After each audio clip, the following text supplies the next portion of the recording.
Guys, welcome to Longdays. Before we get started, I want to tell you about my live dates right now where you can come see some live stand-up comedy. See your boy Yanni, September 9th and 10th at Uncle Vinny's in Point Pleasant, New Jersey. One of the nights is sold out. There's still tickets for the other one. See you down there at the Jersey Shore. Then it will be in Pottstown, PA at Soul Joel's Comedy Dome, September 24th. So get your tickets. We'll also be at Grand Rapids Comedy Club at Creston Brewery in Grand Rapids, Michigan. That'll be October 13th through the 15th. Then November 11th and 12th, I will be at the Vulcan Gas Company in Austin, Texas, November 11th and 12th. Get all your tickets at yannispappascomedy.com. Also, patreon.com/Yanni Longdays. Go enjoy those bonus episodes every week. $5, you get the audio, you get the video. Those episodes are some of our funniest, and just become a member of the Fediverse. If you're a Fediphile, then the Fediverse is for you. See you over there at Patreon.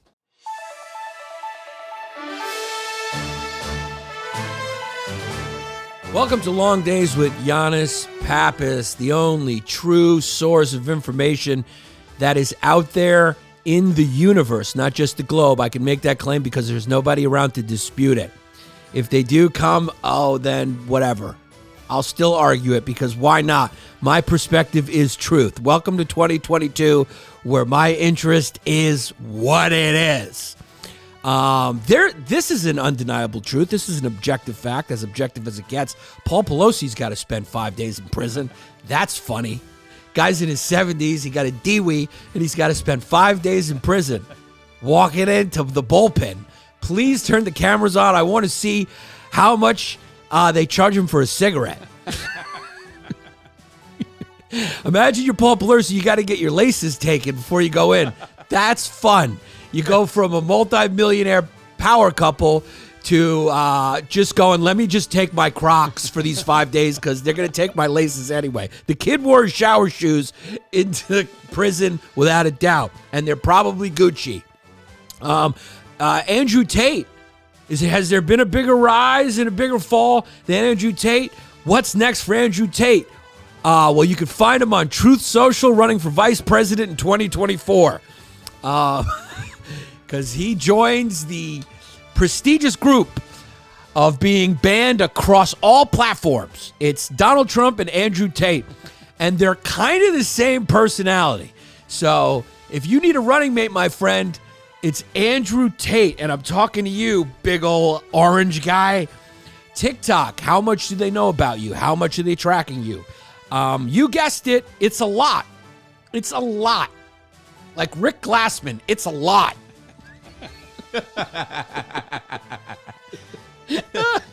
Ben & Jerry's has lost their suit, and they still got to provide ice cream to kids in Israel. Boo fucking who. I guess the conflict will go on. Sorry, you goddamn Vermont berry pickers. Seems like your ice cream is still going to be part of the conflict. You can't do anything about it. Kansas! Bleeding Kansas. And what I mean by bleeding Kansas is women who get their periods are going to be able to cancel when they don't get them. So on the months that you don't bleed, guess what? You got the option to continue to bleed. Wow. Referendum goes to the people. That's what they decided to do. Truest form of democracy, right? Votes to the people, and the people in a referendum said, we want to keep our right to choose. Well, Kansas, I'm talking to you from New York State, New York City. You're now our sister city. Wow. Kansas, who would have thought that? LA, drought restrictions. Guess who broke their drought restrictions? Kim Kardashian, Kevin Hart, and here's a weird one, Sly Stallone. They all were found to have broken the drought restrictions of Los Angeles. What is a drought restriction? It means, hey, you can only shower this amount because water is in low demand, basically. LA's a weird place. It's the most ostentatious, opulent place, but it's also the most precarious. It's like the third world and the first world at the same time. You got an underclass of like Mexican workers, and then you got like multimillionaires who are oblivious living in Beverly Hills. You got no water. You're built on a fault line. There's wildfires happening every place. I mean, it is an all-in-one. It's a smoothie of shit. Twitter. There's a whistleblower at Twitter that says there's some security concerns. The former security chief, or whoever he was at Twitter, has come out and said there's some serious security proclivities. And Tesla's owner, Elon Musk, texted him with a thumbs up.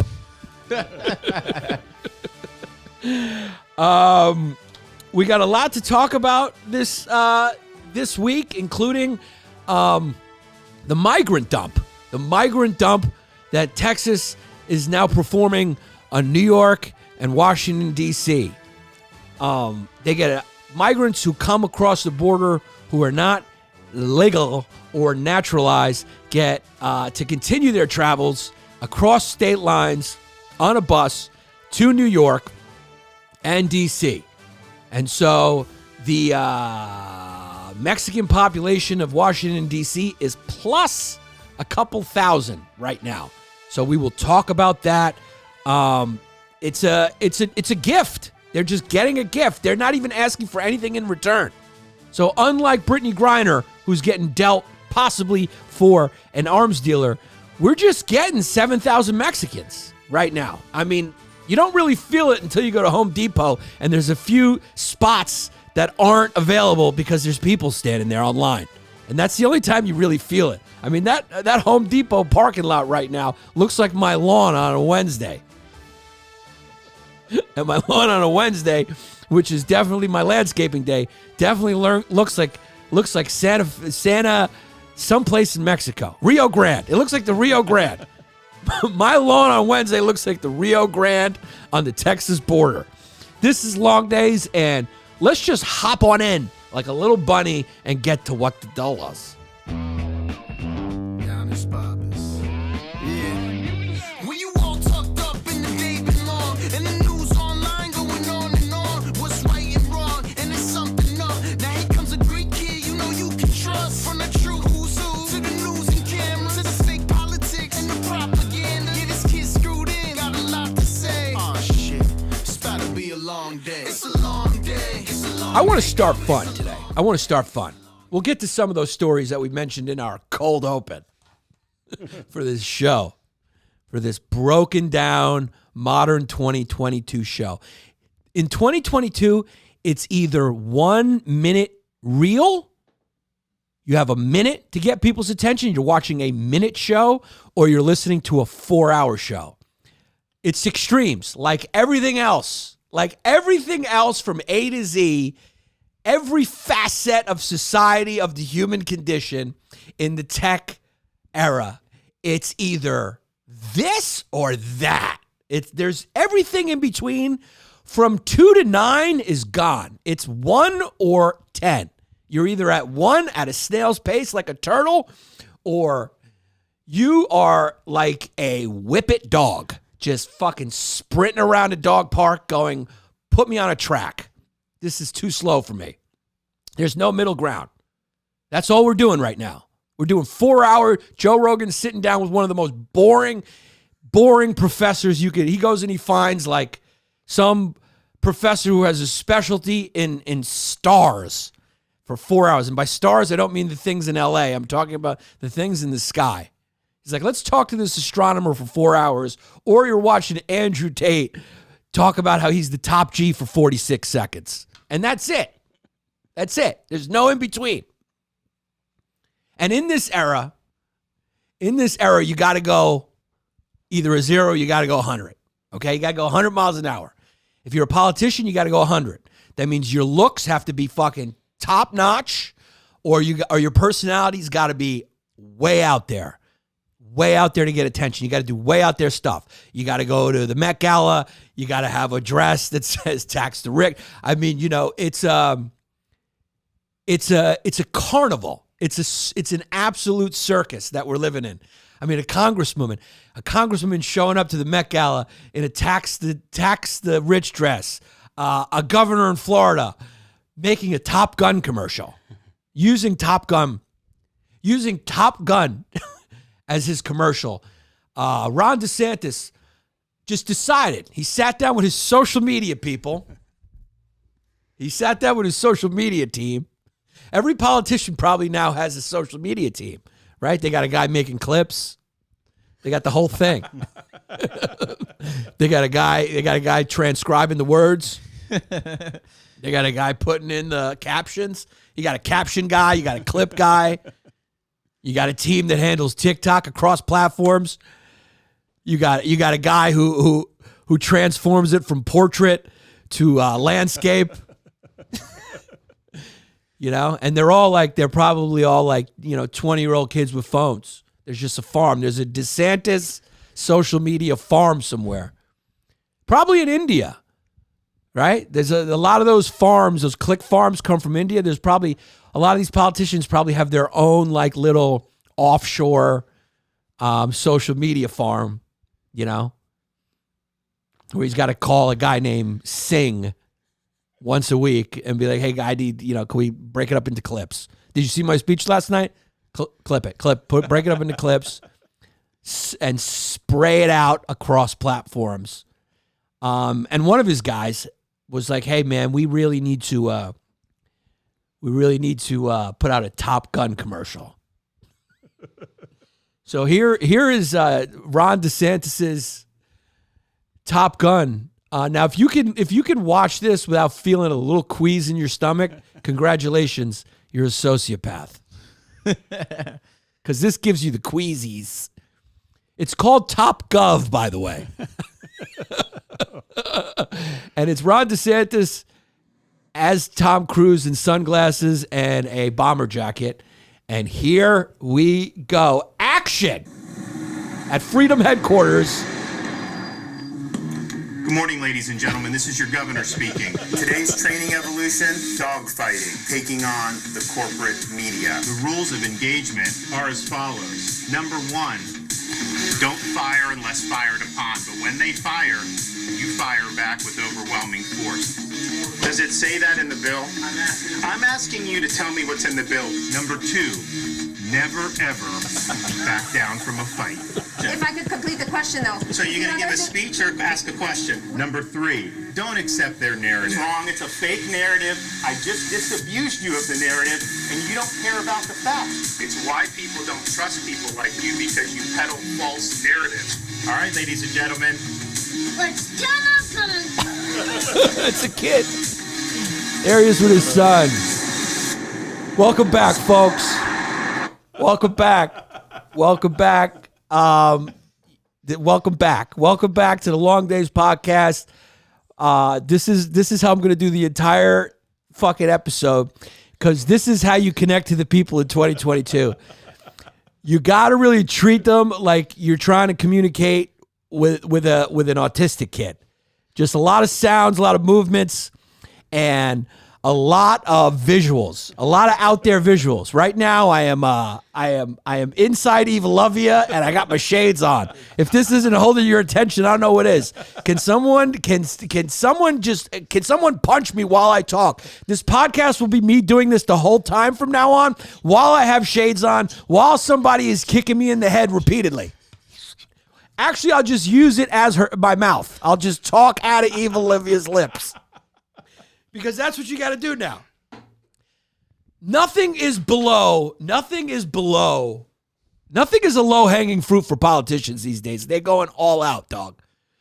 As a rejoinder, if you don't know that word, get smoother. As a rejoinder, not to be outdone, our governor, Karen, whatever, is going to be releasing a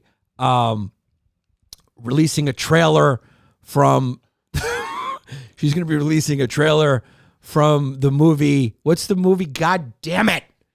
With the S&M 50 Shades. She's going to be releasing her own trailer from 50 Shades of Gay bill support. 50 Shades of We're Against the Don't Say Gay bill. She'll be releasing that trailer. And then I think every governor will follow suit and release their own movie trailer spoof. You can't add comedy to comedy right now. If someone put this on, I would have thought it was a digital short from SNL. I would say that's a digital short from SNL, but lo and behold, no, it was done earnestly by Governor Desantis. You know, otherwise, pretty smart guy. Went to Harvard, went to Yale, all that stuff. Was a baseball player. I think he's a military veteran. There used to be a time where a governor would go, "I'm not. What are you, crazy?" Some 19-year-old from a social media team will come, "Hey, Gov, movie's real hot right now. You know what rhymes with? You know what kind of sounds like gun? Gov, top Gov. Who's the top Gov? You're the top Gov." But this is I don't know. Is this how you communicate with people right now? Is this how you do it? I mean, Andrew Tate. This is a governor in Florida. What's the difference, right? What's the difference? Is there any way to differentiate between a real boxer and Jake Paul? Is there a way to differentiate between me, a comedian, and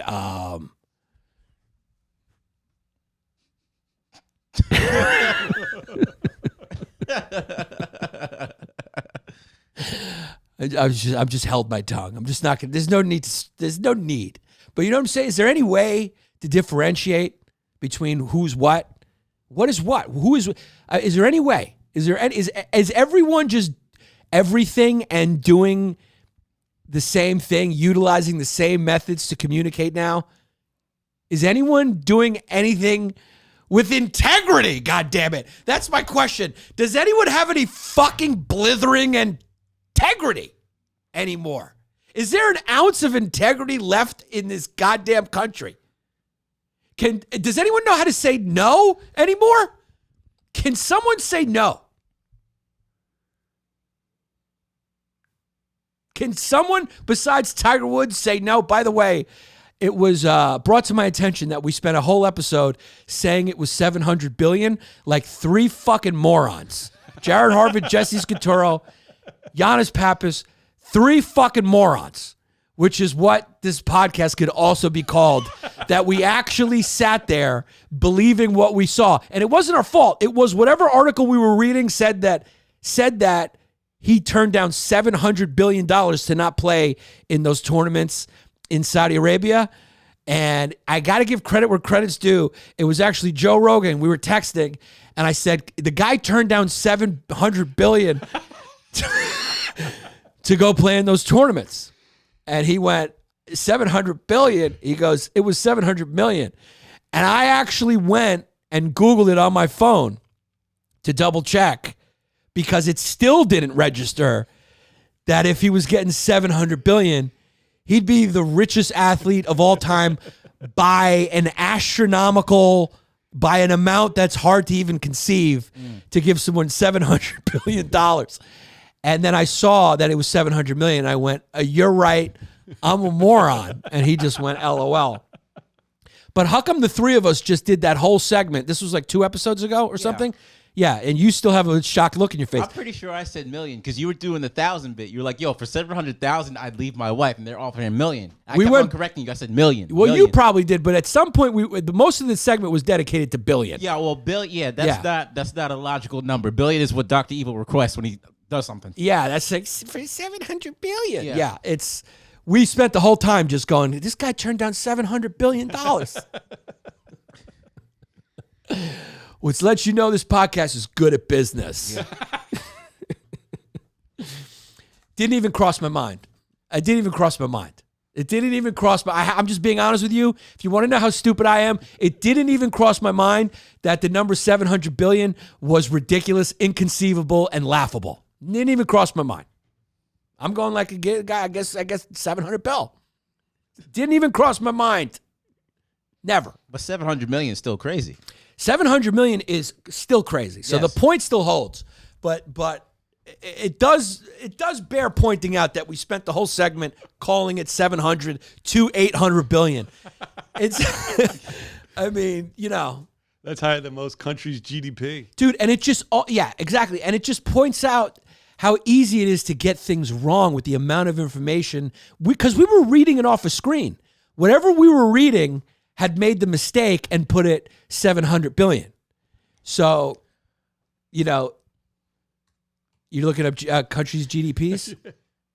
It's so easy nowadays to just like get it so wrong. Yeah. Like, there's like, thousands and thousands and thousands of people out there who won't read that article, didn't know anything about the tournaments in Saudi Arabia, but who listen to this podcast, who are now walking around going, Tiger Woods turned down 700 billion. Somebody went into a party and was trying to be like, say my point, going like, hey man, look, all right, he cheated on his wife, but he's not that bad a guy. He turned down $700 billion to go play in a tournament in Saudi Arabia.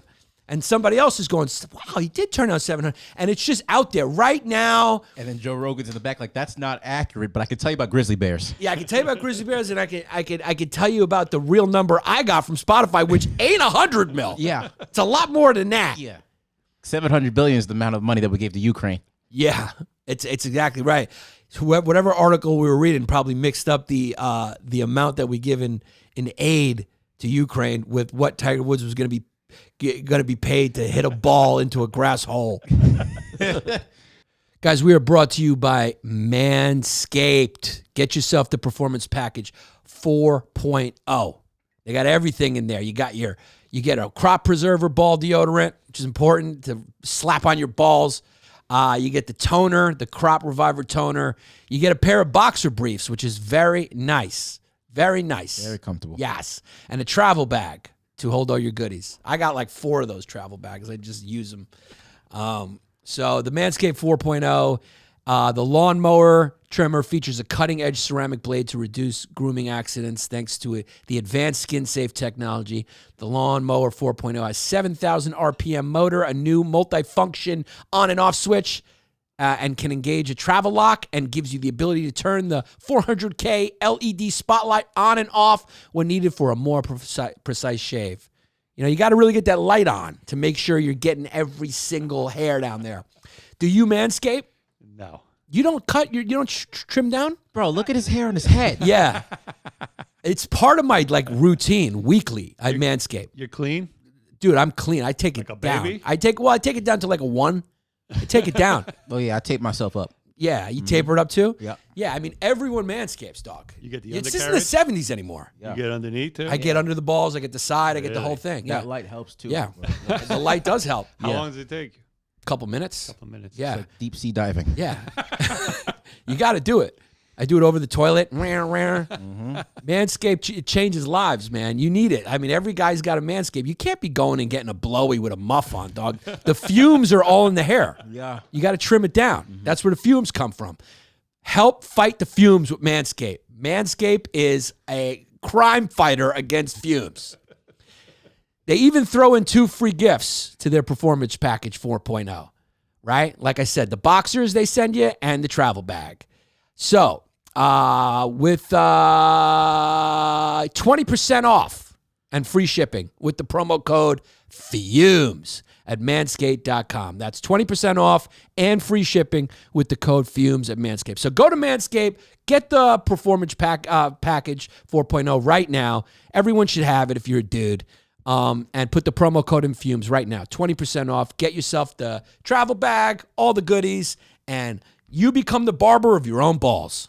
I remember I got into this long, drawn-out fight with someone on Facebook about Novak Djokovic. Boomer. Yeah, real boomer that happened on Facebook.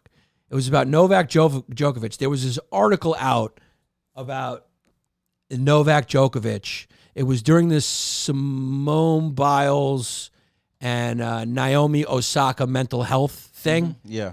And there was this just misinformation out there about Novak Djokovic doing something bad, saying something bad about Naomi Osaka or something. And it was just absolutely incorrect. And I was like going to bat and like giving him the facts.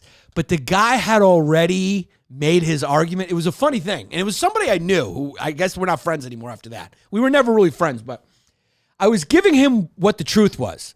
But he had already made his Facebook post. He had already like released his ire at Novak Djokovic and was turning it into this big thing. Yeah. And I was going like, that's not right. Here it is.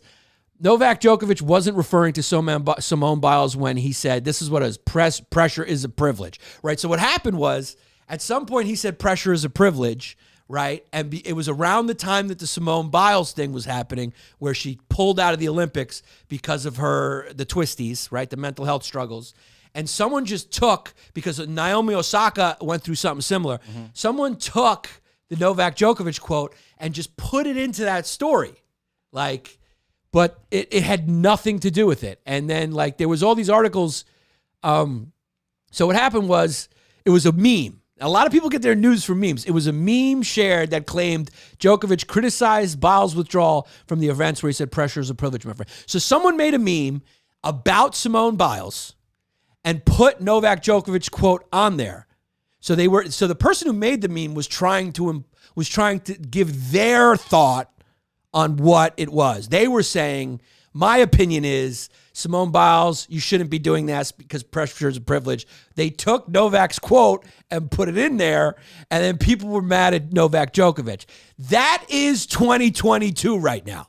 You have to be a forensic investigator to not have people want to come fucking blow up your house because something happened where someone put your face on a meme, and now all of a sudden you're getting death threats going like, why do you hate Simone Biles? You're just waking up, you haven't even had your eggs yet, and you're going, what are you talking about? And then you have to you got to be a forensic investigator to backtrack and find out how this lie started. Yeah. I didn't say that. I didn't say, what are you talking about? I said that about this other thing, and I said that 4 years ago. Yeah. Djokovic needs his MLA. What does that mean? Someone needs to cite it properly. Oh, yeah. But that's what it is. And so I guess that's why we have now everyone sort of communicating in sound bites, communicating with grand histrionics. Get smarter if you don't know it. Just, everyone's just, you're pulling up more. Yeah, Novak Djokovic. This is from the Metro News. Oh, and there it is. It makes the news. What do they say here? So it's in the news. Novak Djokovic believes pressure is a privilege after Simone Biles' withdrawal from 2 Olympic events this week due to concerns over his mental health. The USA's most successful gymnast, Djokovic, meanwhile, is attempting to become blah, blah, blah. Keep going. When asked about Biles raising the issue of mental health in sports and the pressure he is currently facing as he attempts to win the Grand Slam, Djokovic replied, pressure is a privilege, my friend. Without pressure, there is no... If you are aiming to be at the top... all that buzz, I have felt that I've gotten to the bottom of this already, but now this article is pulling us into it because this article's incorrect. I've already gone through this because I went, and we would have to spend 10 minutes now to backtrack to find out how that wasn't what he said. Yeah. It says Djokovic called her a nigga.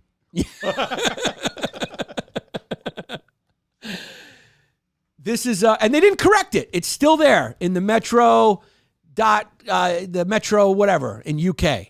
It's still, now go back to the he didn't say that, because now we got to finish it, even though people don't care about this anymore. Okay, here's the fact check in USA Today.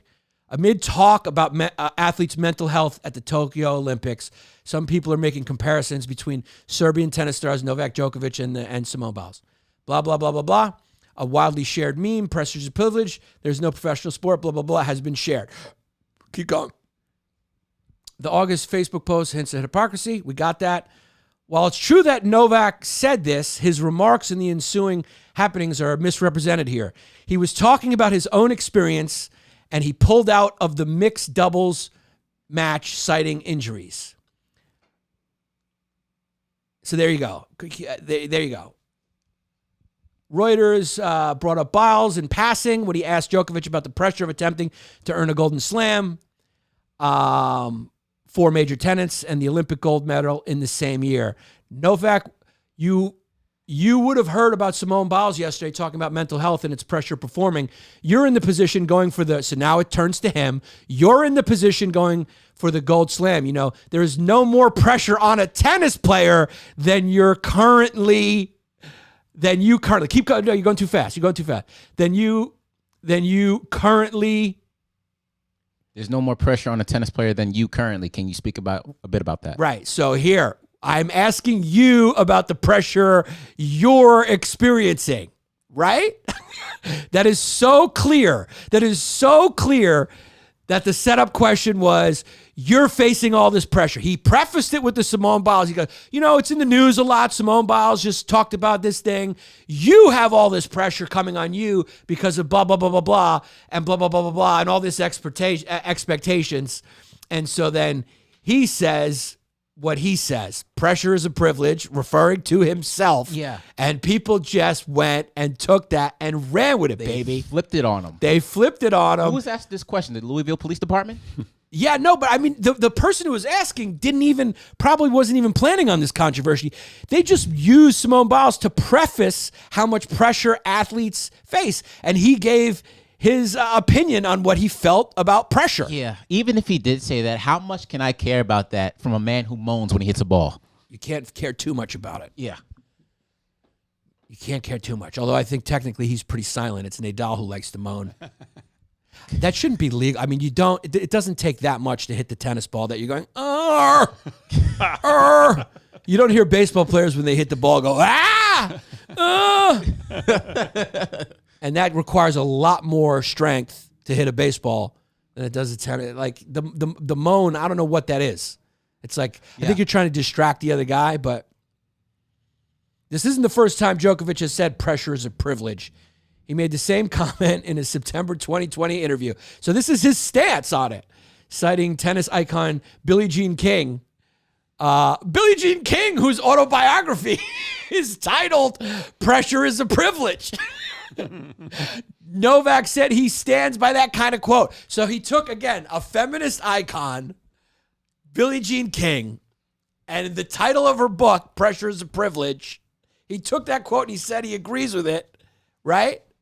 And now somehow that's a bad thing to say pressure is a privilege because of what Simone Biles was going through, because she withdrew. So that is the reason why I think it's good to go into detail about this right now, is because this is sort of a microcosmic example of how we get our news. I mean, that's what this show is. This show is a spoof on what's going on, right? You know, it's like, even, what's his name, who just got released from CNN? Oh, Settler? Brian Settler, or whatever his name is. Yeah. Brian Yeah. Seltzer. Brian Seltzer. Like, everyone was focused on him. You know what I mean? It was like, news should be news, and the person delivering it should be a conduit for the news, not so much a personality that you like know about and care about whether he has his job or not. Yeah. You know? No one's going to ask what their Amazon driver thinks about the Gaza Strip. It's like now people are on the right are celebrating the firing of Brian Stelter because why? Because Brian Stelter was giving his opinion all the time. News programs now are just people pandering to their base, giving their opinion. It's not new. That's not news. News is in the ratings business now, and they do what marketers do. Politicians are doing what advertising. It is truly right now the United States of advertising, where everyone is acting like a brand and promoting themselves with the marketing strategies that brands use. I think we got the title of our app right there. Right there. And one of the lowest, I mean, down, dirty, and lowest manipulation tactics that is utilized is the marrying of a powerful emotion with the product. And people never even make the connection. They never go, oh my God, what does a woman canoeing have to do with herpes medication?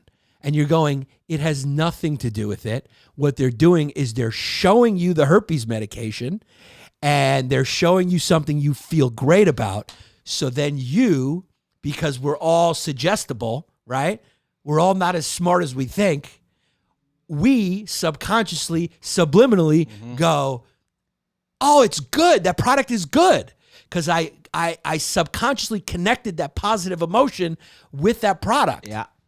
It doesn't even make people suspicious. It should make you suspicious. You should be watching that herpes medication commercial going, why the fuck is she in a canoe? Yeah. I'll tell you why she's in a canoe. Because it's fun.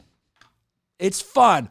The less the commercial has to do with the product, the more fucking suspicious you should be. If you turn on a commercial and a guy is getting a blowjob while a dog is sitting next to him and he's petting the dog, and then it says Subway, eat fresh, you should go, wait a second. You're trying to manipulate me, aren't you?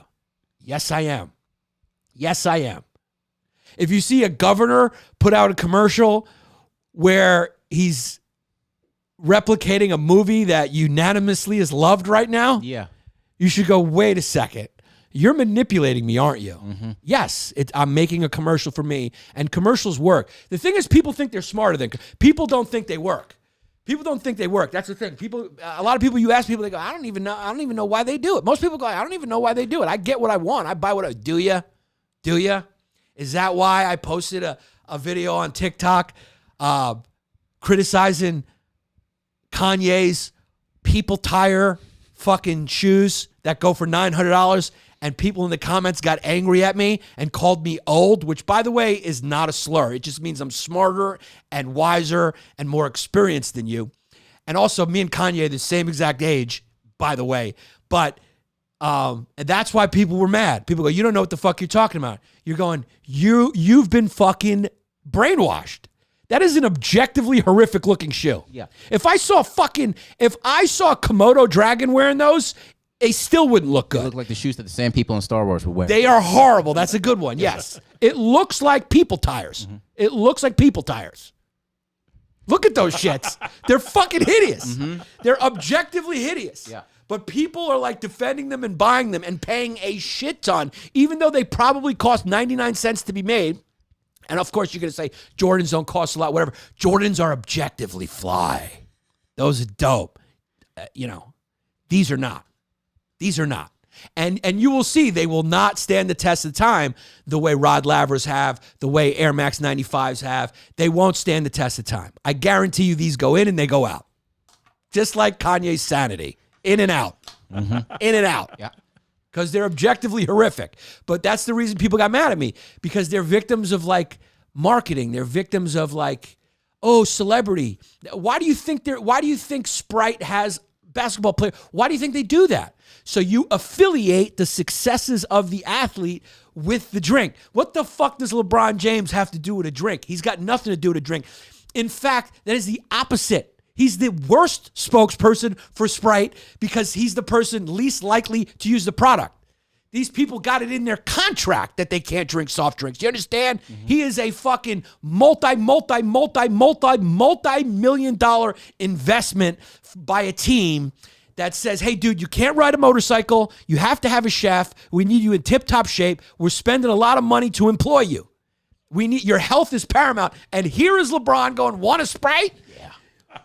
You go to LeBron's house right now, the only thing he can offer you is a fucking Jared Harvin-approved carrot juice. Yeah. Yeah. The kid he spends $1 million on his body. He's never hurt. Do you think it's because he's drinking high fructose corn syrup? He's not. You know who is? You fat, easily manipulated loser who's sitting on the couch playing video games, who's fucking forming blood clots right now in your legs because you're not moving and you want to be like LeBron. And that's a lie. Yeah. Do I blame LeBron? No. He took his multi-million-dollar check from Sprite. Do what you got to do. And you do what you got to do. Sprite's not going to make you better at basketball. Can't do no hook shot. Not going to have any fingers to do so. There's very few things on this planet as bad for you as sodas in their current form. That's why you got to get yourself a Brooklyn Cannery at brooklyncannery.com. Yes. As I was talking about blood clots forming the legs, my toes went numb. That is a true story. Now, because I have horrible circulation, my diet's horrible. Only thing worse than soda is advertising. Advertising is bad for your health, man. Certain things shouldn't be true. If you see Gavin Newsom release a commercial called "White Man Can't Trump," run. You know, you go to a pizza shop and it says voted America #1 pizza in America. You go, they wouldn't lie to you on the sign, would they? Yeah. Advertising is professional lying. It's professional lying. It's what it is. They lie. And the most effective tactic. And when did that start? Was it the Marlboro Man where they started trying to evoke emotion? When did that kind of maudlin kind of, you know, you hear the little jingle and you see the Klondike, the Clonsdale. I still can't. And you see the Clonsdale horse running. When did that start where they figured out that like it's that effective? It would make sense with the cigarettes, right? Because they had to put the Surgeon General advisory on it, right? So like, but that came later. Oh, it came later? That came later. Okay. I know the Marlboro Man was a monumental moment in advertising. And I don't know if that was, I don't think that really represents the latest incarnation that we're talking about, the latest trend. Yeah. This sort of emotional, they tug at your heartstrings type of thing. The tugging on your heartstrings type of thing is like, it's the most popular type of advertising now. It's like, you know, eat fresh. It's like this, they want you to feel good. They want to get you to, they want to make you feel good about something that's very positive, and you affiliate it with your product. Like Top Gun and Governor Desantis, a governor. Well, they identify trends, and then they see what young people are into, and then they try and serve it back up to them. Right. So right now, you're hearing that from an ad guy, right? Who's still got to get a check here and there. So that's exactly right, right? So right now, kids are into social justice, right? So they spit that right back at you, right? So you'll see those commercials. Do you remember that commercial with one of the Kardashians in the protest group holding a Pepsi? Oh, yeah, I mean, that was so over the top that it was transparent for everybody. Everyone made fun of it, but that's because it was so over the top, which lets you know how far they're willing to go, right? Like they let you see the strings there. So they fucked up because they went too hard because she handed a Pepsi to the to the cop and they all just started dancing or something like that. That's when they went too far. But if you do it right, like if you do it just right, like if you do it like the Ukraine cereal boxes, like you do it just right, unless you have someone here like Jesse to let you know what the meeting was like for that, people just think that was organically done. Out of the goodness of the heart. The kids were like, we want to do this and we want to use a Kellogg's box. They think that, that's not how it works. Kellogg's contacts some schools, right? And they go, hey, we're trying to do this great. We're trying to do some good. And then the teachers go, yeah, they're doing good. They're going to come, yeah. They're going to give us this grant of this amount of money. And Kellogg's goes, we're going to give you that grant. Because in their mind, that fucking grant is 100% worth it for what they get in return, which is a free advertisement. If they wanted to do that advertisement on TV, they would have to pay fucking what? $500,000 for 30 seconds. But if you get a bunch of dumb Chicago suburban kids to put a bunch of goddamn Kellogg's boxes together for Ukraine, every stupid fucking media outlet will pick it up and it'll be all over the goddamn digital landscape for $1,000 in a grant for computers for underprivileged kids. It's all it costs, which is actually a tax write-off, and that's why they do that.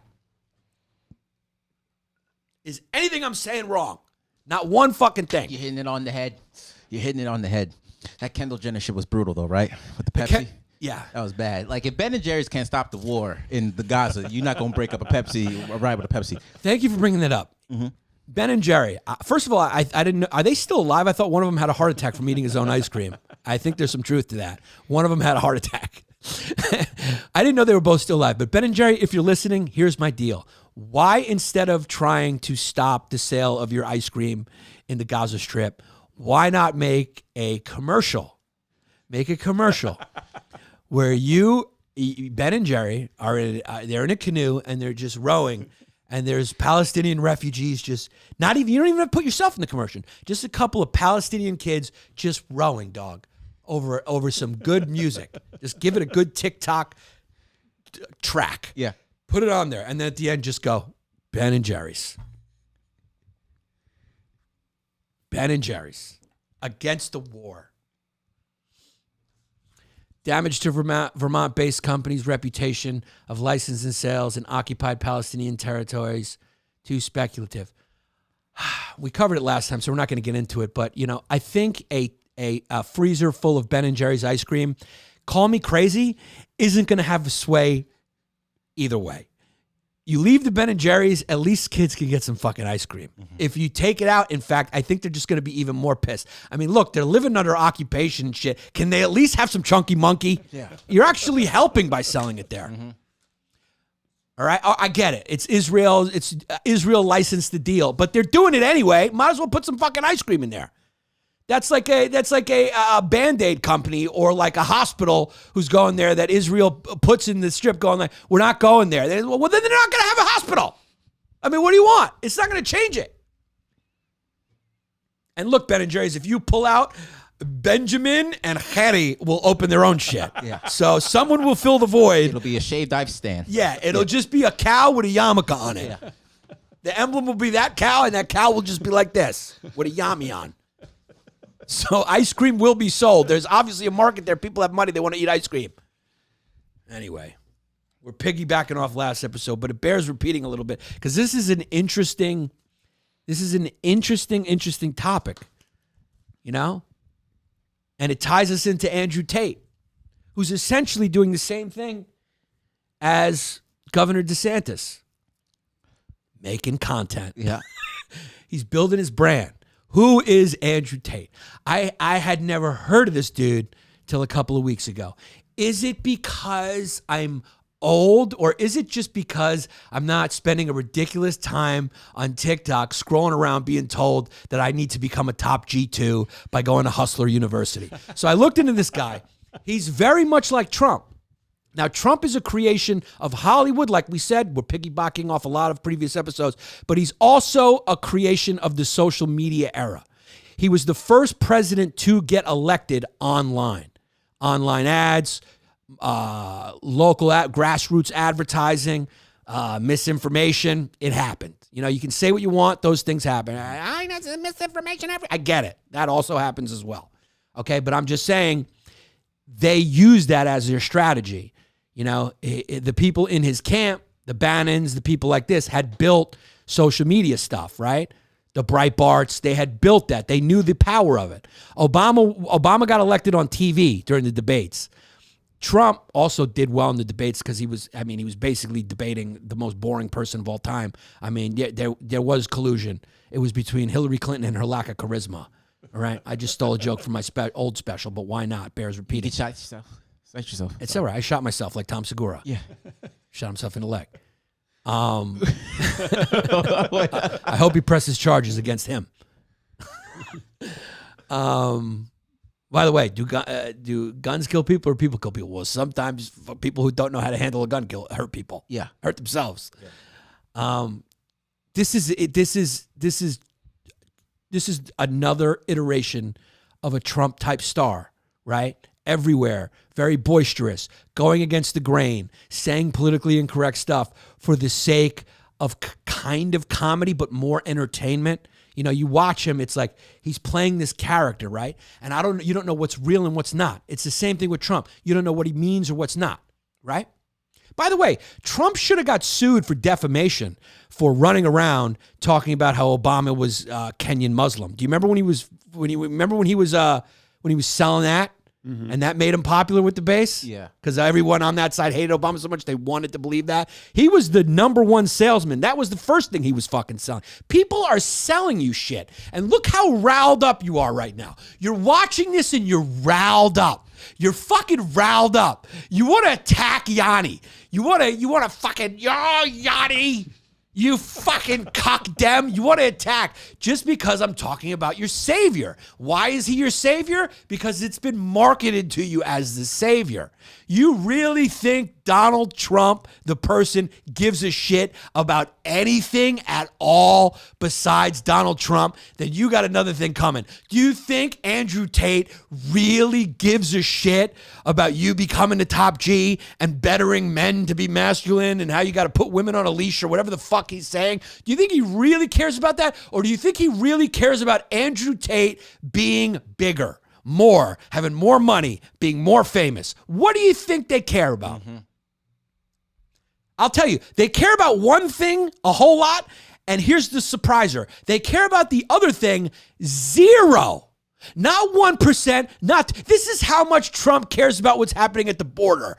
0. You ever talk to someone who really cares about what's happening at the border? They can't even get through the sentence. It's too complicated. They're going, well, they don't just go and go, there's a wall. You know? That's something we can understand. Yeah. We can understand. You really want to talk about it, it requires a little bit more than a fucking soundbite to talk about what's going on the border and solutions, etc.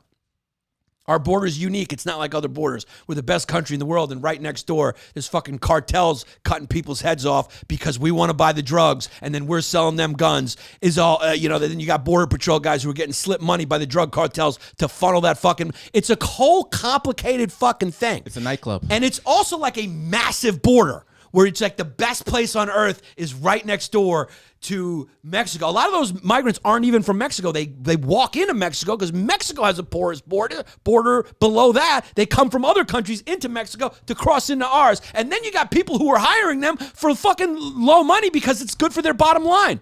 You know what I mean? There's a lot of capitalists who are going like, shut the fuck up. A lot of people who are having their house cleaned who are going, shut the fuck up. You know, there's that famous story somewhere in the South, maybe it was Arkansas or Mississippi or whatever, where they made it illegal for undocumented workers to farm. There was a 60 Minutes about it. It's go research it yourself, person who's pissed off, where they stopped it. So the political establishment there, obviously, based on the reactionary sentiment, was like, get all these illegals out. They did it, right? And the farmers, who many of which I'm sure supported it, right? Like, yeah, kind of. Like some of them, but the other ones who had the undocumented labor were like, dude, you don't get this. Because what the 60 Minutes was about was like the farming industry collapsed because they couldn't find anyone to do their job. Not the money withstanding. It was just like they couldn't find anyone who would work like that. Yeah. Who was willing to work that hard. They were like, Pedro's the only one that could reach those carrots. Doug, have you ever seen Mexicans fucking out there doing their thing? Whether it be roofing or fucking farming or whatever they're doing, dog. It's like Kyrie handling. It's like Kyrie handling the ball. Yeah. You are absolutely, it's incredible. And so they had to like reverse it because ideas are one thing, reality is another. Reality is always very complicated, multifaceted, and it doesn't tell a simple story. It's not fiction. Fiction tells a simple story. Fiction sells. People love stories. Now everything has become a story. Everyone is one-dimensional. Everyone hides portions of their personality and they become one thing. And the cancel culture and all that reinforces that too. Because it's like, I only got to be this one good thing because if they find out I'm a three-dimensional person and I have some imperfections, they may fucking take my livelihood. So this also reinforced, be a brand, be a brand, be a brand. So even our politicians now, they say one thing and they stick to it. They're fucking cartoon characters. Mm-hmm. You know, when you think of AOC, she's a cartoon character. You can see, and she's a piece, but you see her out there just being a cartoon character, sticking, towing the line, ever more increasingly extreme all the time, to the point where criminals have to get rebranded. Now we have more sympathy for criminals in jail, no matter what they've done, than we do, let's say, Louis C.K., who made a couple of girls feel uncomfortable because he wanted us to take his dick out, which is not breaking the law. It's sleazy, depending. I don't know all the circumstances. But like there'll be protests if fucking he wanted to do anything, right? But if some guy who fucking held up a fucking store with a knife, we gotta sit there. First of all, he's a guest here at the prison. Second of all, we need to get into what are these socioeconomic factors that contributed to why he did what he did. I'll sit down with him, okay? Somehow the system is the problem. Somehow this amorphous of an idea of privilege and society and all this shit and race and all these things get thrown in there where you're going like, hey, this is a guy. Why are you focusing on all these other things? This is a guy. Whether he be white, brown, black, what's the old fucking cliche? White, brown, black, or yellow. I love how they throw yellow. You're like, who's yellow? I don't know anyone who's like, that's jaundice, dog. If you're yellow, go see a doctor. Yeah. All right? Because even Asians, that was an old like racist thing. They're not yellow. You know, they're more like whitey complexion-ish. Yeah. But no matter what you are, like, is that the salient feature of the story? He's a guy. He did a crime. But you get into all this, poverty causes crime. Sometimes, yeah. For the most part, yeah. It seems like that's who mostly does crime and why. But we're not dealing with that right now. We're dealing with a guy who robbed a store at knife point. Why are you more sympathetic to him than you are Louis C.K., who pulled his dick out? By the way, seems like he asked. And by the way, some women fucking are into that. I mean, let's be honest. Some women are okay with it. Even Sarah Silverman said, yeah, I let him do it. So what do you want from me? What do you want from me? You know who was also defending him was Janine Garofalo. Can you get more left than Janine Garofalo? No. I mean, she's on the left side of funny. Yeah.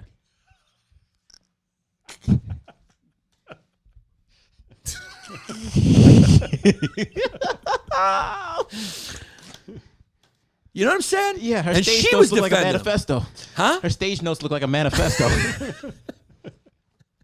I mean, really, it's like watching the Unabomber do comedy. Yeah. We're joking. We're joking. She's great. I love her, and she's very nice to me. I'm just kidding.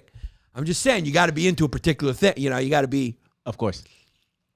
very talented actress, very funny, groundbreaking, Ratatouille. Yeah, big very movie. funny. But my point is she was very politically active. She was on what, Air America. I mean, she's as left as it gets.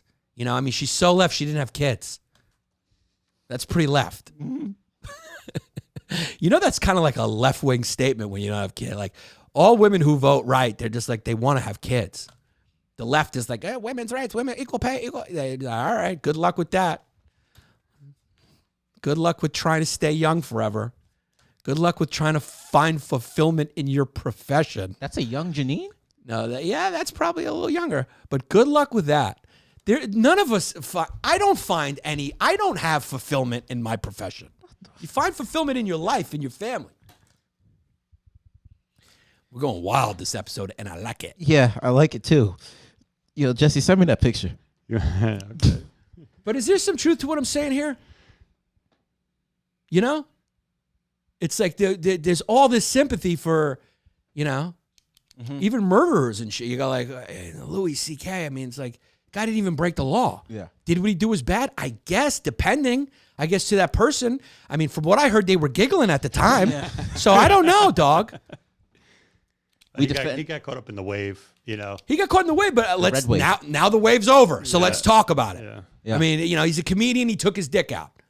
I mean, there's people who've done a lot worse. Sometimes people handle. Do you remember that guy whose store got robbed and he stabbed the guy or whatever? Yeah. And it waited till they had to come out with footage where one of the other ones had a knife or something, and then the guy went to jail for like defending himself against someone trying to assault him and rob his fucking store. You remember that in New York? It was a bodega. The guy came behind the counter because apparently his EBT wasn't being accepted for his girl, tried to buy chips. And he was like, yo, what's the problem? He went behind and, stabbed him. And he killed him, unfortunately. Right. But he got out like 5 days later. He did get fired up, but there was like a lot of people were angry at him. People were angry at him, but once they saw the footage, they were like, okay, he came behind. He was trying to rough him up with self-defense. Right. Yeah. Well, the establishment said that, but the public sentiment, I think, was partly like, "Hey, first of all, ask him a question. Why? What? Like, why would he want to become like? What happened in his life? Yeah. That would make him want to get so angry and come behind." There's a lot of sympathy for criminals. I mean, it's endless. They're defending everybody, defending bank robbers. Like, hey, at least they told people to get down first. Yeah, I mean, look, this guy asked. I mean, look, I understand. I understand that there's socioeconomic factors that contribute to crime, and I understand all that. But this sort of over-intellectualizing, this trend to take ideas and ideals from the Platonic realm and not apply them and try to apply them to the real world as if those two things ever really match up is what's destroying us across the board. It's destroying us across the board. It really is. It's like ideals and ideas have nothing to do with reality. They're two separate things. Yeah. They're two separate things. But it's this over-intellectualizing. It happens with comedy all the time, too. You'll put a joke up and someone will go, I used to think this was funny before I realized it was transphobic. You're going, It's a joke. Like, don't you think you're putting a little bit too much fucking mental masturbation into a joke? Yeah, It's a joke. it is. It's a joke. Jokes, by definition, have bad things in them because that's why they call them jokes. Nobody goes like, "Hey man, I'm kidding." Nobody goes, "Hey man, you're gorgeous," to Brad Pitt, and then goes, "I'm kidding." It's a true statement. You want to make a joke about Brad Pitt? You go, "You're fucking ugly," and then people laugh because it's a joke. Mm-hmm. They know it's not true, right? You can't state facts. You can't be nice and be funny. Who's nice and funny? Okay, who's nice and funny? Trevor Noah. Yeah, but then when you watch a stand-up, you see he's got some targets. You have to have a target. You can't be nice and be funny. Yeah. You cannot. Even Jerry Seinfeld, the cleanest comedian in the world, you're going, who designed this? This soap thing shouldn't be. You're like, you're being a dick. Yeah. To the guy who designed that, you're being a If dick. you ask him for an autograph, he'll Yeah. tell you to kill yourself. Yeah, he's just not sophisticated enough to tell jokes that really have any meaning to them. Without Larry David, who's a little more honest. Right? He'll tell a joke about a soap thing, but then you see him in person, he'll say, "Don't look me in the eye." You're like, "Okay, sorry, Caesar." But that's the type of comedy you want? Fucking 2 specials. I'm supposed to call this guy one of the greatest of all time? Give me a fucking break. It's very funny. But I'm just saying. What the Larry David show proved was it was mostly Larry David. I mean, what are we talking about? The comic strip special? I mean, he fucking was doing jokes from the 80s. He was like, "Guys, I rolled down my window the other day." You going, "You rolled down your window the other day?" In 2022, you rolled down your window? It took me 33 seconds to dial the phone. Yeah, I mean, okay, listen, icon. I'm just saying icons get very comfortable. They get very comfortable. One of the funniest, obviously, I'm joking, right? And that's the point. I'm joking. Is that Seinfeld's an icon. He's very funny. I've seen him crush. He's very funny. But I'm making jokes. There's a little truth to them. And that's how jokes happen. There's a little truth. But that's jokes. You say things that aren't fully true. You say things that are offensive. You say things that, nobody got in trouble. And nobody laughs at things that are right. Nobody laughs when someone's helping an old lady across the street. It's not where laughter comes. Where laughter comes is if you're watching a TV show and someone pushes an old lady down the street and they know it's not real because that would be sad. Yeah. But there's some humor to that when you know it's fake, right? You know it's fake. That's what humor is. We know it's fake. But everyone's like fucking throwing these academic ideals onto everything.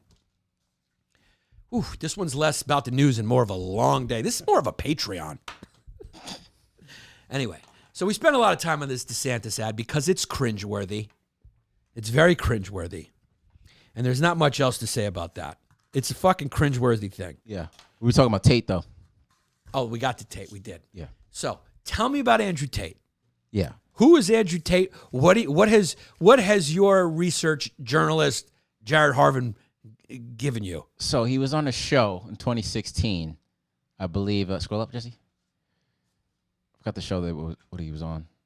King of Toxic. Basically, he was on a show in 2016. He got X'd from the show because there was a video that popped out that he was abusing a woman with a belt. He made a claim that it was edited, this, and that. And afterwards on Twitter, he was basically saying that some women have to take responsibility for when they get abused because, you gotta. So he's essentially doing the Donald Trump thing. Yeah, he's doing the Donald Trump he's thing. doing the but Donald people Trump are saying that he is a toxic man who's setting an example for younger men to follow. So he's kind of very bad for them. Well, that's also ridiculous that they keep treating everyone like kids. Like people can't make decisions for themselves because they're watching Andrew Tate. Yeah. Andrew Tate is not the problem. I think in some ways we got to start examining,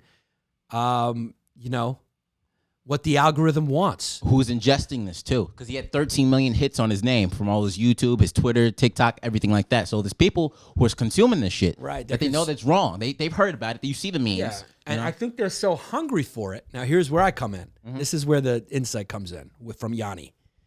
And I'm right. People are hungry for like some real funny, right? Some real talk, some real funny, that they end up enjoying these absolute buffoons like him and Trump because they're the only ones that go all the way. They go all the way. So if you starve people enough and keep throwing them this bullshit content and these bullshit comedy specials and these bullshit shows that people don't want, and you take all of like the real entertainment from them because of this whole cool thing now to try to act like a saint, like you're better than everyone and you're purer than everyone. This whole puritanical zeitgeist that we're dealing with now, where everyone's going, where'd you get those sneakers? Right? Do you know about the slave labor? Yeah. It's because of that, people they get so starved, they end up embracing people like this as almost a little bit of a fuck you, as a little bit of and these people are doing this to fill a void. Because there's no void. There's a lack of diversity. Yeah, and most people won't go to this extent. Like, I won't go to this extent to get attention, right? Because I have integrity. But people like Andrew Tate and Donald Trump don't. So they will go to whatever extent to self-aggrandize. They'll say whatever to do whatever to make the crowd pop. Okay? When you watch Donald Trump perform at his rallies, he ain't trying to be thorough and fair. He's trying to pop the crowd. Yeah. Andrew Tate is trying to say the most shocking shit to pop the crowd in a reactionary way. So they're both very similar. Look, they even both form stupid universities. Yeah. They both have their universities. They're warm-up comedians. I mean, yeah, they're trying to pop the crowd. They're local comedians. Yeah. They're local comedians popping the crowd with local references. I mean, it's funny. You can see the similarities. I mean, they both have these universities. They both have other people acting on their behest. They have these hardcore followers. They say these outlandish things, these hasty generalizations. They pretend that they're being earnest, but really they're not. Like, it's a little bit of an act, you know? They're very similar in that way. Big personalities, boisterous. I bet you if you got Donald Trump in a room alone, right? Just you and him, it would be a lot different. If you got Andrew Tate in a room alone, you and him, it would be a lot different than what he portrays. They do it because it works. And the reason why it works is because people are starved. Why are they starved? Because all these tech companies and all of Hollywood has said, we don't do anything that's mean. Friends is on notice. The show Friends is on notice. Seinfeld's on notice. Everything's on notice. Game of Thrones on notice. Everything's on notice. You do anything that may have any impurity in it, it's on notice. It's on notice. You're on notice. It's wrong. You find out anything about a person someone tweeted, Kevin Hart, you're on notice. For that tweet, you're on notice. Should he host the Oscars? We don't know. Maybe he's on notice. Louis C.K. took his dick out. Something everyone in the comedy community apparently knew about. I didn't, but he did it, and people thought it was kind of funny or whatever, or inappropriate or whatever. You're on notice. Elmo. All your things are gone. Elmo, he got accused, something illegal. That's my point, is if you do something illegal or you're accused of something illegal, that's something to look into. If someone did something illegal, there's laws there for a reason. Morally wrong is different. Morally wrong is different, especially if there's some people who are in, unless it's especially a gray zone, like taking your dick out. If you ask a girl, mind if I take my dick out and masturbate? That's a grounds. I know some people who like to get hit when they have sex. Yeah, that's okay at Chippendales. I mean, the context matters. Context matters. What you may think is inappropriate is inappropriate. The reason why it's not illegal is because we live in a free country and some people are into that shit. Some people like to listen to Andrew Dice Clay because they know he's joking. Remember, they tried to fucking stop him from saying shit. They want to stop fucking Ice-T from saying shit. They constantly want to stop people from saying shit like they're pure. Yeah. The government wants to stop Eminem from rapping, really? While the government is funneling fucking weapons to fucking in the Iran-Contra scandal? Now I'm talking about the Ice-T era, but it's like, really? Now you're the good guy? Now you're the good guy. Ben & Jerry's, now you're the good guy. Feeding diabetes foam dessert with Chunky Monkey in it, with Steve Carell's face. Now you guys are the good guys? Well, you kill people 1 foot at a time? Sugar's addictive? You're a drug dealer, dickhead. You're a fucking drug dealer. Yeah. Sugar kills a lot of people, dog. And it maims a lot of people. And that's what you sell. You're not selling bananas, dick fuck. And you're the good guy. Kellogg's. Oh, you work with kids and you're the good guy with your fucking shit sugar cereal to kids? Sugar is kids' cocaine. That's what it is. And you sell that, but somehow you're the fucking good guy. Here's the deal. Nobody's the good guy. Nobody's the good guy. You know who knows that better than anyone? Nature. Nature wants to kill us all the time. Why? Because they have motive. We stink. We're fungus growing on a rock. So nature knows what it's doing. Before 1900, do you know the chances? You know who was the biggest aborter before abortion? Nature. Not only did they try to kill the kids, try to kill the mom too. Mm-hmm. From 20 to sometimes 50 to sometimes even 70, depending what plagues were around or whatever, or places in history. Sometimes it was up to like 70% of the kids wouldn't make it. Mm-hmm. The kid would die. Mozart, the genius Mozart, the musician, guess what? Was one of 7 kids. But guess what? Only 2 of them lived. How many kids did fucking Abraham Lincoln have who didn't make it? Kids died. Before 1900, kids often died. Nature knew what it was doing. Mm-hmm. Nature goes, those kids aren't innocent. They're human. Free trials. Yeah, you're human. And if you're religious, you go like, wait a second, don't you believe in original sin? So who's innocent? Who exactly is innocent? It's so ironic because reason and medicine and technology is what allows childbirth to be safer now, right? It's the thing that people wail against, going like, hey, man, just let nature be. Like, if you let nature be, chances are you'll get the abortion that you hate just because childbirth is violent and often goes wrong. I mean, 20% is a lot. 2 out of 10. Sometimes it would go up to 50%, like I said, depending on the place on the globe and the time in history and the context. Often kids wouldn't make it.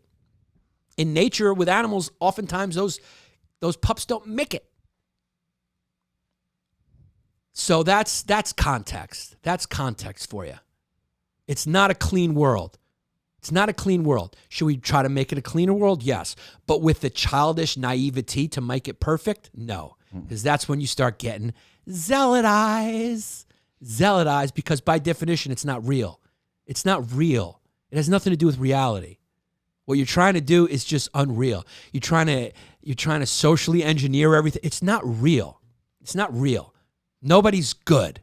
People are self-interested. They're a complex mixture of selfish and good and bad, and they run the spectrum. Some people are worse, net. Some people are more good. Some people are more competitive. Some are less. I mean, it runs the gamut. So stop trying to have these like all-in-one solutions for everyone. It's not the way it works. I like to see you nodding because it means I'm saying something that's true. But also, this is a long day. You haven't giggled in a long time. I had a feeling this was going to be a little bit of a long one because there was just some things I needed to get off my chest. I wanted to get that off my chest. And I really hate this fucking young people shit where they're going like, you're just old. You're like, dude, that's the problem with our society. Healthy societies, it's like in politics. Did we say that before? Did we say that already? About how it's just like it's run by either old people or young people now. It's just either old fucking 70, 80-year-old people running laws, like old bitter people who are going to die soon, or like young people who are just like nihilistic are dictating policy now. It's what about all those people in between who are just like making families, living their lives in their 30s and their 40s and their 50s and their 60s? Everything's so extreme. And older is not a slur. When you call someone old, the reason why kids do that and they think, oh, he's old, he's a boomer or whatever, and they say that as a pejorative is because companies make these kids feel very important. Companies make them, and why do they make you important? I hate to break it to you. It's because they know you're stupid and they know you will buy their product. That's why. Why do you think the coveted demographic is, 16 to 34 or whatever? 18 to 24. 18 to 24. Why do you think it's the coveted? So you have no responsibilities, no bills. You don't know anything about the world, and you're the one who will spend the most on dumb shit. They know you have expendable. Why do they make boy bands and boy girl? Why do they spend all that money to put those together? To entertain dads who have bills, who have priorities, who use apps to budget? No, because it's dumb 14-year-old girls who don't know what good entertainment is, who just get happy because Justin Timberlake. Are you a Justin Timberlake? No, I'm more of a Chris Kirkpatrick. I like the underdog. I like the black horse. I like the also ran. They know you're dumb. So they make you feel important, but the reason why you feel important is because they've made you feel important, and the reason they target you is because you're dumb. You're dumb as shit. You haven't done anything. You haven't experienced anything. You haven't been manipulated. You're currently being manipulated. You haven't been manipulated and realized it. You're currently being manipulated. Older people have been manipulated, not meaning I'm better than you, meaning I went through the same shit and then got older and realized I was being manipulated, so I'm better than you. Only because I've been through it.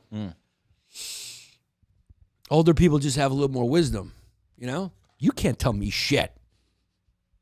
Sometimes you say some wise shit. Yeah. Anyway, TikTok and Twitter are fucking robbing all of our data. What's new?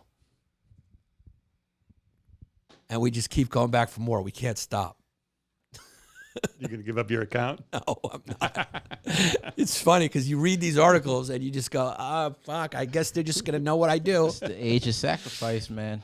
They Chick-fil-A got great chicken, but they also hate the gays. You still going to go? I got to go. This is the thing about China. So the FCC commissioner calls TikTok Chinese spyware and wants it pulled from mobile apps. Now, this isn't a news story, right? This has been known for a while, but something recently has come out about Twitter.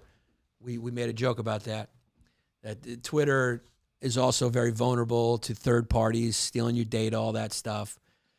Twitter's former security chief alleges company misled regulators about security bots. Former Twitter security chief is alleging social media has major security deficiencies that threaten privacy on the platform and national security more broadly. Some of the security issues allegedly leave the company vulnerable to disinformation, hacking, and foreign spying. We know it's all true. We all love fame. We all want to get big. Everyone has the dream of just being famous and not having to work for it. And that's what these social media platforms play into, right? So that's why we'll never give it up. Because fame for Americans is like eating. We need it. We need it. Jesse's one of the only people I've ever met who has no interest in fame. Or socks. Or socks. Or shoes, for that matter. He's wearing Crocs. But it's a rare thing, dog. That's a strange thing that I can say that confidently. It's a rare thing. You give 10 out of 10 people the opportunity to put themselves out there and like get more noticed, they'll take it. Very few people be like, that's not really me. You know what I mean? I just kind of, I'm into other. It's very rare, right? So I think our foreign adversaries, to some extent, know that about our culture. They kind of have had that insight. I think TikTok was created after a meeting that talked about that.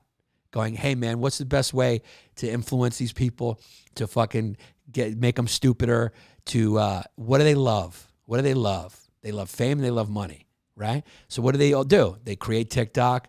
They dangle that carrot, right? Or all these girls are shaking their asses. We're down to a 1 minute attention span. All the American companies now have to change their landscapes in order to compete with TikTok. YouTube has done it. Now they got the shorts and they do it. You know, if you look at the short pages on YouTube, it's the same exact as TikTok where the still frame is moving, the whole thing. Instagram has done it now where it's all reels. They've done it to imitate the Chinese company that did it to destroy us. Because they know that they knew those other companies will cave, because at the end of the day, those companies care about one thing, not you. Whenever they say, hey, this content is age restricted, they don't care about you. They care about their money. They care about getting a bad reputation where parents write and sue them and say, hey, my daughter saw this. They just don't want you to fuck with their money. So the Chinese companies know, hey, they'll all imitate us. They'll all become us. They'll become stupider and stupider. They love fame. What else do they love? Money. Oh, so you know what we'll do? We'll offer them cash for their house every single time. You'll never ask, hey, how did you get all this cash? How does this Asian person just walk in and have $4 million to put down on my house? I'm not going to care. I want the $4 million.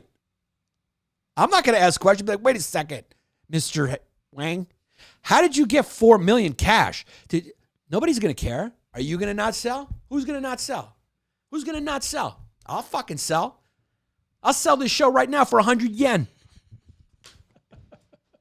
and guaranteed safety from the CCP. I'll sell it right the fuck now.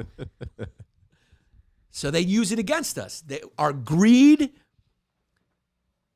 And what's the sin for wanting attention? Vanity. Our greed and vanity. They use it against us. Hats off. Hats fucking off. And to think that they're not aware of that is just naive. That this was just a happy accident that TikTok got so popular. Just a happy accident. Just a happy accident that they're buying up every port, in their hemisphere, and they made their inroads into Greece by buying that port. They just really want to help. They really want to help. They really want to help Greece. Here's this loan. I'm just here to help. I'm only here to help. I know you're good for the loan, dog. I know you're good for the loan, right? I don't want to do this to have any leverage over you. I know you're good for the loan. So they're stealing our shit. Big deal.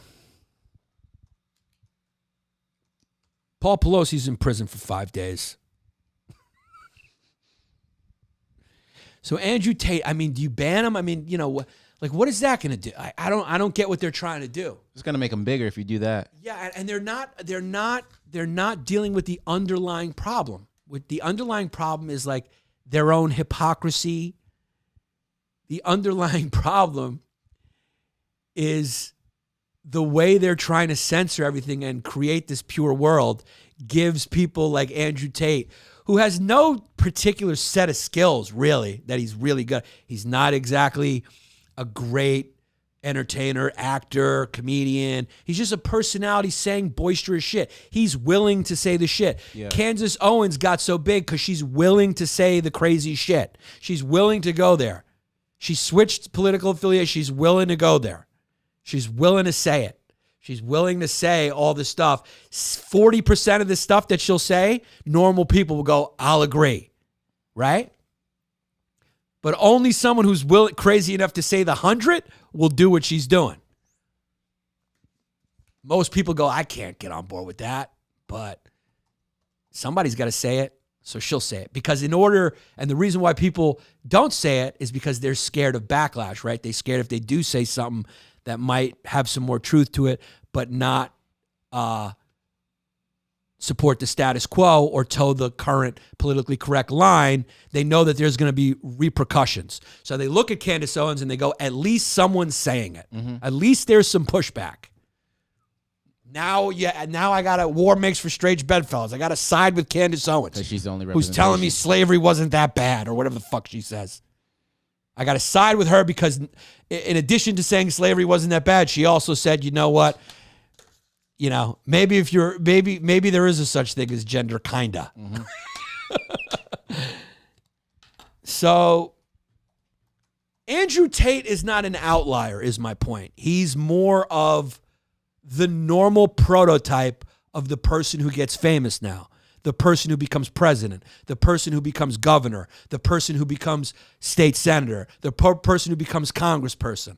It's more the prototype now. The more outrageous and outlandish you can be, the more attention you're going to get because they're suppressing everything else. Yeah. They're suppressing everything else. So you either toe the line and you're a perfect good soldier for the PC, so there's no problems that come to the company or whatever, the reputation. You either toe the line and pretend that you're a pure angel and you're for justice of everything. Meanwhile, you're revving up your private jet or whatever the fuck you're doing that makes you a hypocrite. Either you pretend like you're that and say nothing controversial or anything true and perfectly pure, or you're an absolute fucking sociopathic fame whore who will say or do anything for attention like Andrew Tate, Donald Trump, Candace Owens. The list fucking goes on. Lauren Boebert, fucking Tyler Green, whatever her dumb name is. Yeah. These people are saying outlandish shit. That's what's happened. Andrew Tate's at the beach and he's swimming past the buoy, basically. Yeah, we're being pulled apart by marketing. And by foreign adversaries who know what our weakness is. Enjoy it. Enjoy it, baby, because it's a going out of business sale. This is a going out of business sale right now. Get your little chunk. You're not going to be able to fix it. So you will be tuning into this pretty soon. And I will be doing this the whole time, talking about, what you got to do with your woman is put her on a leash. You want a healthy relationship? Put her on a leash, dog walker, okay? Once in a while, just smack her here to let her know what you mean. I'll be doing that, or I'll be going on here going, hey guys, how you doing? This is my Daily Show fan show, where the podcast we just talk about, we rate how great the Daily Show is on the moral scale. Today we give them an 8 out of 10 because they didn't do us, and they should have done that, but for the most part, it was good. Hi, welcome to this is the Anti-Appropriation Podcast brought to you by Yannis Pappas, where we're seeking all instances of appropriation. Anything that we deem to be appropriation, we are advocating that those people be put in prison. Thank you for tuning in to the Anti-Appropriation Podcast with Yannis Pappas. This is the last episode of me hosting it because I'm a straight white male and I am receding right now to a less offensive place, which is in the coffin. Please kill me as an equalizer for past justices. Put me away. My individual story, my individual ethnicity, my individual personality have nothing to do with who I am. I am a member of a group, and that group has privileges. Any people who don't look like me, who are doing better than me, smarter than me, better looking than me, of which there are almost all, are outliers. It has nothing to do with the system, or we just ignore that. We just ignore that, okay? That's what I do here. Please put me in the coffin because it's the only just place. It's what I deserve. Podcast is over. Guys, want to give a small business shout out to freaking Cold Spring Water. That is freakingcoldspringwater.com. Go there right now. Buy yourself a whole case for your house, your office, whatever. No plastic, stays freaking cold, and it's recyclable. It is the water company when it comes to premium water. Also, want to give a shout out to our friends over at brooklyncannery.com. A little shout of Jared right there drinking the key lime. Touch of jalapeno. It's Touch of jalapeno. so good. Mm-hmm. brooklyncannery.com. My cousin just ordered these. She ordered a whole case. Replace your soda cravings with something a lot healthier. All natural, low calorie, no added sugar, and sweetened with monk fruit and stevia and all types of natural sweeteners. Mm-hmm. So go to brooklyncannery.com, promo code Yannis Pappas for 15% off your next order. That's a good little discount. Yannis Pappas for 15% off. You can take the ginger beer, make your Moscow mules. You're having a party. Guess what? Order a case of these. Have these in the fridge. I have my full basement fridge is full of Brooklyn Cannery. brooklyncannery.com. Nicola Ragusa, OCNYI.com, or call 646-543-9474 to get LASIK if you live in the New York area, or you can drive there in Astoria, Queens. Give him a call, mention my name, and get 10% off your LASIK. Eventually, I'm going to do it. I'll just go to him. Because when my eyes go, like when I need reading glasses, I'm just going to get LASIK. Longshore Coffee, I had a cup this morning. Delicious premium coffee. Located in Providence, Rhode Island. They ship anywhere in the country or anywhere. Longshorecoffee.com. Use the promo code FUMES to get 15% off your order. Pick the coffee you like. You like it strong. You like it, whatever it is. They got all types of different blends. Go right now. And we are also brought to you by Nate Linder, natelinder.com, your social media managing guru, helping home service companies, e-commerce companies, B2B companies drive more sales at the lowest possible price. It's time to start making money online. natelinder.com. Chris Minetti, 215-750-3730 to cash your check in South Jersey or Philly. Okay, the IRS cannot track it unless they do.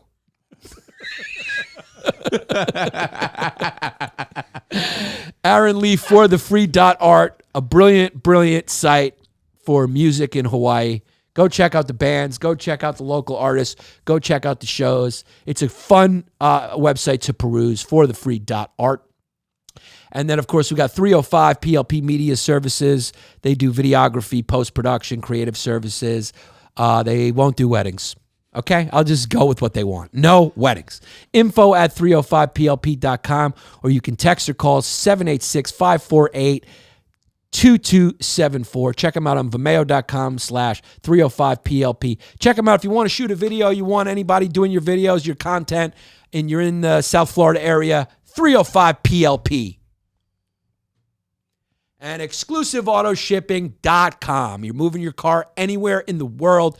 Get a free quote from our boy Jared at exclusiveautoshipping.com. It's been a